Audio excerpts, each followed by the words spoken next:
প্রিয় দর্শক, আসসালামু আলাইকুম। আজ 20 মে বুধবার। আপনাদের জানিয়ে দিচ্ছি চট্টগ্রাম থেকে প্রকাশিত দৈনিক পত্রিকার গুরুত্বপূর্ণ কিছু খবর। দৈনিক আজাদী। আমফান মোকাবেলায় প্রস্তুত চট্টগ্রাম, আশ্রয় কেন্দ্রে থাকতে পারবে 4 লাখ লোক। সংক্রমণ এড়িয়ে সুস্থ থাকায় গুরুত্ব দিতে হবে। ঈদ উপহার বিতরণকালে সিডিআর সাবেক চেয়ারম্যান আব্দুস সালাম। করোনায় ব্যয় বরাদ্দে কাটছাড়, বাঁচল চট্টগ্রামের 3 বড় প্রকল্প। চমেক হাসপাতাল, আজ যোগ দিচ্ছেন নতুন 30 চিকিৎসক। কাল থেকেই করোনা রোগীর চিকিৎসা।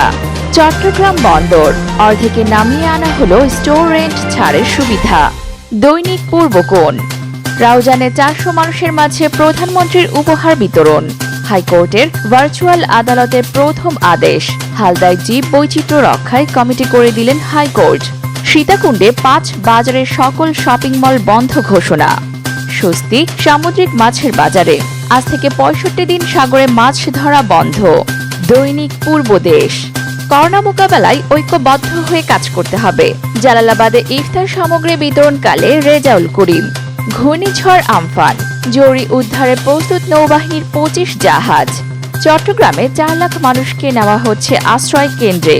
সরিয়ে নেওয়া হয়েছে 18টি পাহাড়ের পাদদেশে বাস করা 900 পরিবারকে। চট্টগ্রাম কক্সবাজারে আরও 166 জনের করোনা শনাক্ত। সুপ্রিয় দর্শক, আমাদের সঙ্গে থাকার জন্য ধন্যবাদ।